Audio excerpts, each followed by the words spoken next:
সবাইকে স্বাগতম learn with শিহাবে। আজকে আমরা কন্ট্রোল স্টেটমেন্ট নিয়ে আলোচনা করব। Control statement, if else switch এগুলো নিয়ে আমরা আজকে বিস্তারিত আলোচনা করব। আচ্ছা, কন্ট্রোল স্টেটমেন্টটা কি? কন্ট্রোল স্টেটমেন্ট হচ্ছে এমন একটা স্টেটমেন্ট যা একটা প্রোগ্রামের কার্য প্রবাহ নিয়ন্ত্রণ করে। এখানে কোনো একটা শর্ত সত্য হলে একটি কাজ হবে, আর যদি সেটা শর্তটা মিথ্যা হয় তাহলে অন্য একটা কাজ হবে। এটাই হচ্ছে বিষয়। সামনে তোমরা আরো বিস্তারিত বুঝতে পারবা। কন্ট্রোল স্টেটমেন্টের ধরন ইফ, এই যে আমরা দেখতে পাচ্ছি ইফ স্টেটমেন্ট, এটা দিয়ে একটা কন্ট্রোল করা হয়। আবার আরেকটা আছে ইফ এলস, আরেকটা আছে নেস্টেটিভ হচ্ছে একটা ইফের ভিতরে আরেকটা ইফ, আরেকটা হচ্ছে সুইচ স্টেটমেন্ট। এগুলো আমরা সামনে আরো বিস্তারিত আলোচনা করব। এখানে আমরা দেখতে পাচ্ছি এখানে ইফ স্টেটমেন্ট নিয়ে আলোচনা করা হবে যে এটা সিনট্যাক্সটা কেমন। সিনট্যাক্সটা হচ্ছে যে প্রথমে ইফ লেখা থাকবে আইএফ, তারপর এই যে একটা ফার্স্ট ব্র্যাকেট ওপেন এবং ক্লোজ হবে, এবং এই মাঝখানে কি আছে কন্ডিশন লেখা আছে, এইখানে একটা কন্ডিশন থাকবে, আর এই যে একটা ব্র্যাকেট শুরু এবং শেষ। এই ব্র্যাকেটের ভিতর আমাদের স্টেটমেন্ট মানে বিভিন্ন কিছু লেখা হবে, প্রিন্ট এফ বা আরো অন্যান্য কন্ডিশন ইত্যাদি লেখা হতে পারে। এটা হচ্ছে সিনট্যাক্স। আর আমরা যখন প্রোগ্রামটা লিখবো কোড এডিটরে, তখন আমাদের প্রোগ্রামটা হবে এই যে এরকম। তোমরা ইতিমধ্যে এই প্রোগ্রামগুলোর সাথে পরিচিত। আমরা এখানে কি করলাম, int a equal to 10 b equal to 5, মানে এর ভিতরে 10কে রাখলাম আর বি এর ভিতরে 5কে রাখলাম। এইখানে একটা স্টেটমেন্ট, এই যে দেখো ইফ মানে কি যদি, তারপর ব্র্যাকেটের ভিতরে একটা কন্ডিশন এ গ্রেটার দেন বি, মানে যদি এ বি এর চেয়ে বড় হয় তাহলে এই যে আমাদের ব্র্যাকেট, এটাকে বলা হয় এই ইফের বডি, এইটুকু কাজ করবে। যদি এই কন্ডিশনটা আমার সত্য হয় তাহলে এর ভিতরে ঢুকবে। ভিতরে ঢুকে কি হবে, প্রিন্টএফের কাজ হচ্ছে এর ভিতরে যা থাকে তা প্রিন্ট করে এ ইজ গ্রেটার, মানে এ ও বি এর মধ্যে এ ইজ গ্রেটার, এটা প্রিন্ট করে দেখাবে। আর যদি আমার এ কন্ডিশনটা মিথ্যা হয় তাহলে এর ভিতরে ঢুকবে না। মনে করো এটা একটা পাসওয়ার্ডের মতো, যে একটা চেকিং হচ্ছে যে তুমি এইখানে যদি কন্ডিশন সত্য হয় তাহলে ভিতরে ঢুকতে দিবে, এবং ভিতরে এর যা যা থাকবে সেগুলো কাজ করবে, এখানে প্রিন্টএফ কাজ করবে। আর যদি এই কন্ডিশনটা মিথ্যা হয় তাহলে এর ভিতরে ঢুকতে দিবে না। মনে করো এটা একটা গেটের মতো, গেটে যদি সত্য বলে সে তাহলে সে ভিতরে ঢুকতে দিবে, আর যদি গেটে যদি এই কন্ডিশনটা মিথ্যা হয় তাহলে ভিতরে ঢুকতে দিবে না। এখানে a ইকুয়াল টু 10 এবং b ইকুয়াল টু 5, এখানে কিন্তু ঘটনা কন্ডিশনটা সত্য, কারণ a equal to 10 b equal to 5, তাহলে 10 গ্রেটার দেন b, এটা কিন্তু সত্য। এখানে কিন্তু এটা প্রিন্ট হবে। দেখো এই প্রোগ্রামটা যদি আমরা এখন রান করে দেখি তাহলে দেখো তোমরা আরো বিস্তারিত আর একটু বুঝতে পারবে ক্লিয়ার হবে।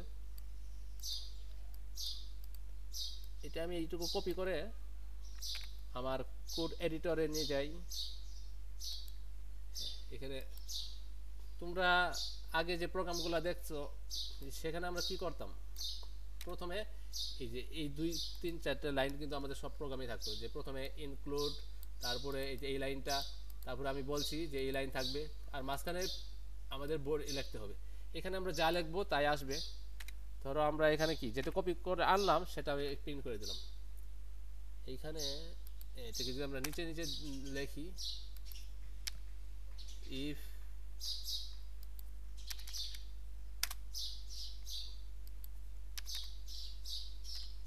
দেখো আমাদের সেটাকে আমি কপি করে আনলাম। দেখো কি বলা হয়েছে এখানে, যে প্রথমে তো ডিফাইন করলাম এর ভিতরে 10 বি এর ভিতরে 5, তারপরে বলতেছে if a greater than b, যদি এ বি এর চেয়ে বড় হয় তাহলে এইটুকু আমার কাজ করবে, ভিতরে ঢুকবে। এ ইজ গ্রেটার, তাহলে আমরা দেখো রান করে দেখি প্রোগ্রামটা।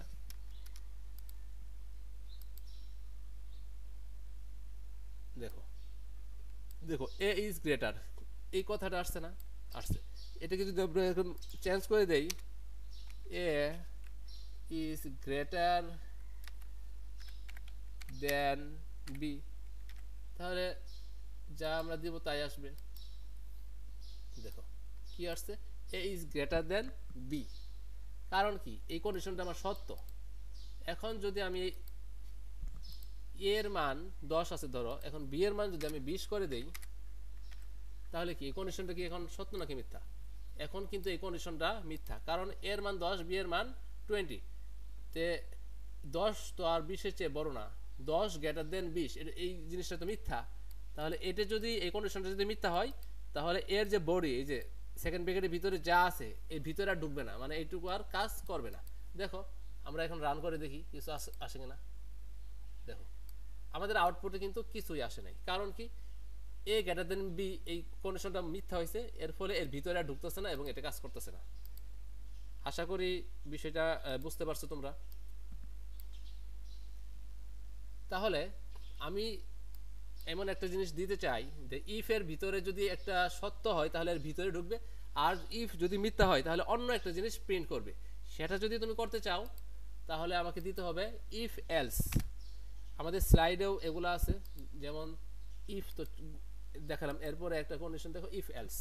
ইফ এলস কি দেখো, এই যে ইফ, ইফ একটা জিনিস থাকবে, ইফ এর বডি থাকবে, এবং ইফ যদি মিথ্যা হয় তাহলে এলস নামে একটা থাকবে, এই এলস এর ভিতরে আরেকটা কাজ হবে। এটা যদি আমরা প্রোগ্রামটা দেখি, এই যে ইফ আমরা এখানে এলস দেব, এলস দিয়ে আমরা একইভাবে এই যে ব্র্যাকেটটা দেব, এটা হচ্ছে তার ব্লক, এটাকে বলা হয় এলস ব্লক। ব্লক মানে একটা অংশ আর কি, সেকশন বলতে পারো। এখানে আমরা আরেকটা অংশ দেই, যে এটাকে আমরা কপি করে আনি, প্রিন্ট এফ। এখানে আমরা দিব যে বি ইজ গ্রেটার দেন এ, কারণ এ ইজ গ্রেটার দেন বি, এটা যদি মিথ্যা হয় তাহলে ইফ কন্ডিশন যদি মিথ্যা হয় তাহলে এই যে এলস কাজ করবে। মনে করো ইফ আর এলস এই দুইটা একটা আরেকটার কি, মানে পরিপূরক বা উল্টা বলতে পারো, যে ইফ যদি সত্য হয় তাহলে এর ভিতরে ঢুকা এর ভিতরে যা আছে এটা কাজ করবে, আর যদি ইফ মিথ্যা হয় তাহলে এলসে আসবে, এলসে এসে এর ভিতরে যা আছে সে অনুযায়ী কাজ করবে। এখন এখানে আরেকটা বিষয় মনে রাখতে হবে, যদি আমার ইফটা সত্য হয়ে যায়, এর ভিতরে আমার ঢুকবে এবং এই ব্লকের ভিতরে যা আছে সেই অনুযায়ী কাজ করবে, তখন কিন্তু এলস ব্লকটা আর কখনোই কাজ করবে না, এই দুইটার মধ্যে যে কোনো একটা কাজ করবে। আর ইফ যদি মিথ্যা হয়ে যায় তাহলে এই ব্লকে ঢুকবে না, তখন এলসে আসবে, এলসের ভিতরে আইসা এই কাজটা করবে। এটা হচ্ছে আমাদের ইফ এলস। অনেক সময় শুধু ইফ দিয়ে প্রোগ্রাম লিখতে হয়, আবার অনেক সময় ইফ এলস দুইটা একসাথে মানে লিখে প্রোগ্রামটা লিখতে হয়। এটা কোশ্চেনের ধরন অনুযায়ী তোমাকে ডিসিশন নিতে হবে। আচ্ছা, এটাকে যদি আমরা রান করি তাহলে দেখি কি আসে। দেখো বি ইজ গ্রেটার দেন এ, মানে এটা কোনটা, এটা কিন্তু এই জায়গা থেকে আসছে, নিচেরটা বি ইজ গ্রেটার দেন এ, মানে এলসটা কিন্তু কাজ করছে।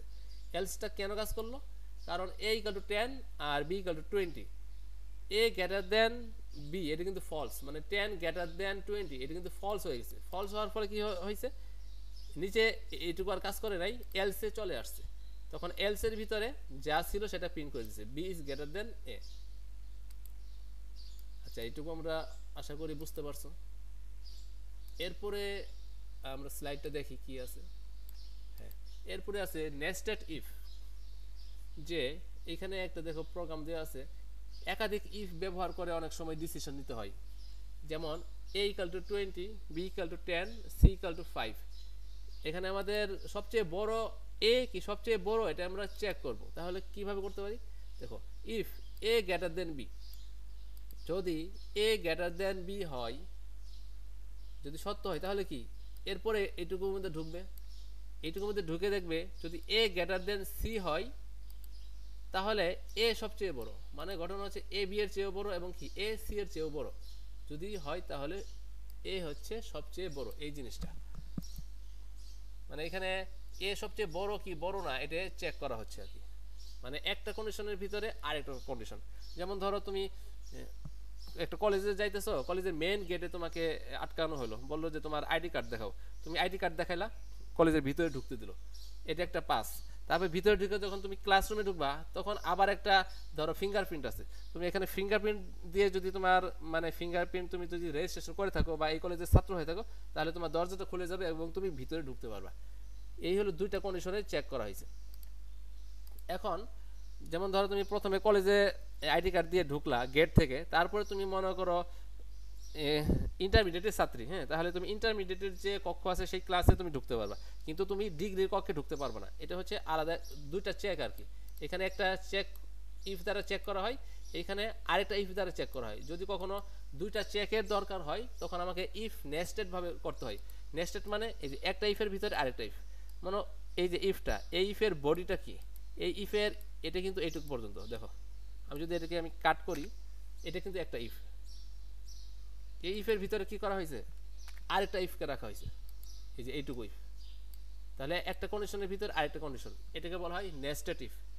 তোমাদের নেস্টেড ইফটা একটু কম ইম্পর্টেন্ট ইন্টারমিডিয়েটের জন্য, তারপর একটু বলে রাখলাম, অনেক সময় কাজে লাগবে। এরপরে আছে সুইচ স্টেটমেন্ট। সুইচ স্টেটমেন্টেও একটা কন্ডিশনাল বা নিয়ন্ত্রণকে, প্রোগ্রামের প্রবাহকে নিয়ন্ত্রণ করে। এইখানে ইন্টিজার n ইকুয়াল টু যদি 1 হয়, সেই যে সুইচ নামে একটা কিওয়ার্ড থাকে, এর ভিতরে n এর মানটা তো n কত এখন 1, তাহলে n আসলো, এই n যার সাথে ম্যাচ হবে সেখানে কাজ করবে। যেমন কেস 1, n এর মান বর্তমানে 1, তাহলে প্রিন্ট 1, এই যে প্রিন্ট 1 এটা প্রিন্ট করবে, প্রিন্ট এফ কি 1 এটা প্রিন্ট হবে। যদি আমি n এর মান এখন 2 দেই, তাহলে n এর মান কত হবে 2, এবং 2 কার সাথে ম্যাচ করে, কেস 2, কেস 2 এর সাথে ম্যাচ হবে এবং প্রিন্ট 2 মানে 2 কে প্রিন্ট করবে। আর যদি আমি এখানে 1 2 না দিয়ে অন্য কোনো ভ্যালু দেই, তাহলে ডিফল্ট হিসেবে প্রিন্ট হবে, মানে 1 আর 2 এর সাথে ম্যাচ করে নাই, ডিফল্ট কি প্রিন্ট আদার, এই আদারটা প্রিন্ট হবে। এই সুইচের চেয়ে তোমাদের ইফ এলসটা বেশি ইম্পর্টেন্ট। তোমাদের পরীক্ষায় ইফ এলস নিয়ে প্রতিনিয়ত এই প্রোগ্রাম আসে।